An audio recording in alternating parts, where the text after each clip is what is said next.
हकीकत प्लस के मुअज़्ज़ज़ दोस्तों, अस्सलामु अलैकुम। 16 से 20 अप्रैल के दरमियान भारत पाकिस्तान पर हमला कर सकता है। वजीर खारजा, हमारे पास इंटेलिजेंस मालूमात हैं कि बहुत ही खतरनाक खेल खेला जा रहा है। शाह महमूद कुरैशी। मजीद डिस्कस करने से पहले नए आने वाले दोस्तों से गुजारिश है, चैनल को सब्सक्राइब करके बेल के निशान को दबा दीजिए। वजीर खारजा शाह महमूद कुरैशी ने इंकशाफ किया है कि भारत 16 से 20 अप्रैल के दरमियान पाकिस्तान पर हमला कर सकता है। उन्होंने कहा कि जंग के बादल मुंडला रहे हैं और बहुत ही खतरनाक खेल खेला जा रहा है। शाह महमूद कुरैशी ने मुल्तान में प्रेस कॉन्फ्रेंस के दौरान कहा है कि मोदी सरकार ने सियासी मकासद के लिए पूरे खिते के अमन को दांव पर लगा दिया है और भारत की जानिब से पाकिस्तान पर एक और जहारियत का इम्कान है।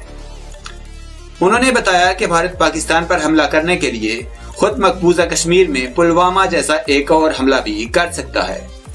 उन्होंने कहा, अगर ऐसा हुआ तो खिते पर इसके क्या असरात मुरत्तब होंगे, इसका अंदाजा खुद लगाया जा सकता है।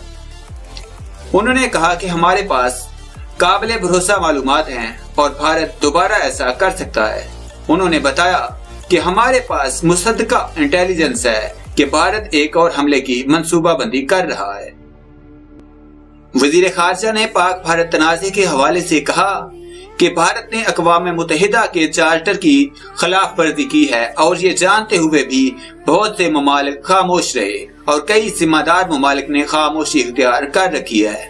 हालांकि आलमी बरादरी को भारतीय रवैये का नोटिस लेना चाहिए और अगर आलमी बरादरी खित्ते में अमन चाहती है तो खामोश न रहे।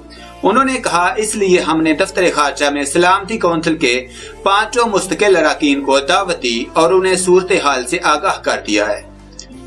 उन्होंने भारत को तंबीह की है कि हम नहीं चाहते कि भारत दोबारा ऐसी हमाकत करे, वरना पाकिस्तान अपने दफा का हक महफूज रखता है और किसी भी जारहियत की सूरत में सख्त रद्द अमल का सामना करना पड़ेगा।